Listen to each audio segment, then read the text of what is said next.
Hallo und herzlich willkommen zurück zu unserem Podcast. Heute haben wir ein Thema, das uns alle betrifft.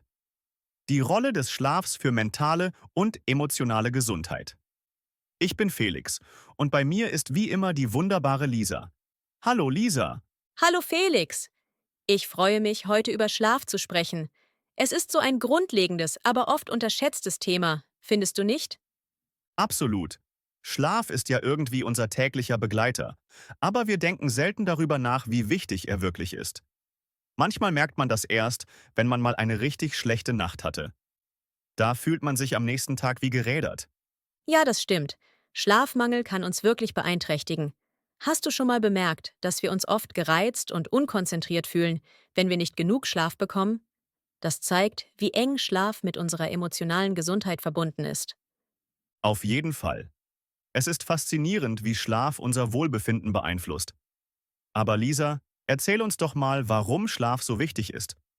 Was passiert eigentlich mit unserem Gehirn, wenn wir schlafen? Gute Frage. Schlaf ist wie eine Wartungsphase für unser Gehirn. Während wir schlafen, werden Erinnerungen verarbeitet und Emotionen reguliert. Der Schlaf hilft uns, das Erlebte zu sortieren und emotionalen Ballast abzuwerfen. Ohne diese nächtliche Aufräumarbeit könnten wir schnell überfordert sein. Ah, verstehe. Es ist also nicht nur eine Frage der körperlichen Erholung, sondern auch der mentalen. Und wenn man diese Wartungsphase regelmäßig verpasst, kommt es wahrscheinlich zu Problemen, oder? Ganz genau. Wenn wir nicht genug schlafen, kann das zu Stimmungsschwankungen führen. Man wird vielleicht schneller wütend oder traurig, manchmal sogar ohne ersichtlichen Grund.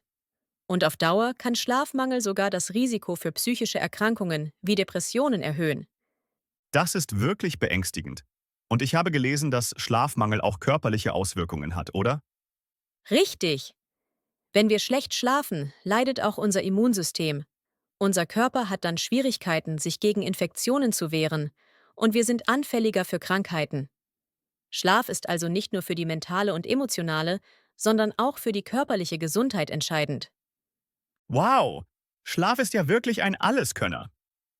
Aber was ist mit Menschen, die trotz Müdigkeit nicht schlafen können? Welche Faktoren können den Schlaf beeinflussen? Da gibt es viele. Ein häufiger Faktor ist Stress. Wenn man gedanklich noch im Job oder bei privaten Problemen steckt, fällt es oft schwer abzuschalten. Auch bestimmte Substanzen wie Koffein und Nikotin wirken als Stimulantien und können den Schlaf stören. Und dann gibt es noch äußere Einflüsse wie Lärm und Licht. Ah, deswegen sagt man, man soll vor dem Schlafengehen keinen Kaffee trinken. Das leuchtet ein. Gibt es noch andere Dinge, die wir tun können, um besser zu schlafen?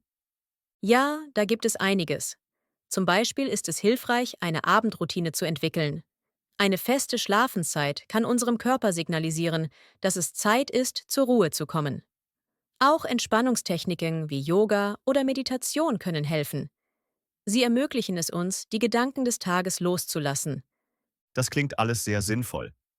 Aber was ist, wenn man nachts aufwacht und dann nicht wieder einschlafen kann? Gibt es da Tipps? Ja, das Problem kennen viele. Wenn man mitten in der Nacht wach wird, sollte man auf jeden Fall vermeiden, auf die Uhr zu schauen. Das erhöht nur den Stress und die Sorge, dass man nicht genug Schlaf bekommt. Stattdessen hilft es oft, tief und langsam zu atmen oder progressive Muskelentspannung zu machen. Das beruhigt den Körper und hilft, schneller wieder einzuschlafen. Spannend. Und was ist mit diesem Phänomen, dass manche Leute sich auch nach vielen Stunden Schlaf noch müde fühlen? Woran kann das liegen? Das kann verschiedene Ursachen haben. Manchmal liegt es daran, dass der Schlaf nicht tief genug war. Tiefschlaf ist die Phase, in der sich der Körper am meisten erholt. Wenn man aber oft aufwacht, erreicht man diese Tiefschlafphase nicht. Auch bestimmte Schlafstörungen, wie Schlafapnoe, können die Schlafqualität beeinträchtigen. Schlafapnoe. Das habe ich schon mal gehört. Da hört man während des Schlafs kurzzeitig auf zu atmen, oder? Genau. Schlafapnoe führt dazu, dass man weniger Sauerstoff bekommt, was den Körper in Alarmbereitschaft versetzt. Das kann dazu führen, dass man mehrmals pro Nacht kurz aufwacht, oft ohne es überhaupt zu merken. Deshalb fühlen sich Menschen mit Schlafapnoe oft erschöpft, obwohl sie 8 Stunden geschlafen haben. Interessant. Schlaf hat also viele Facetten.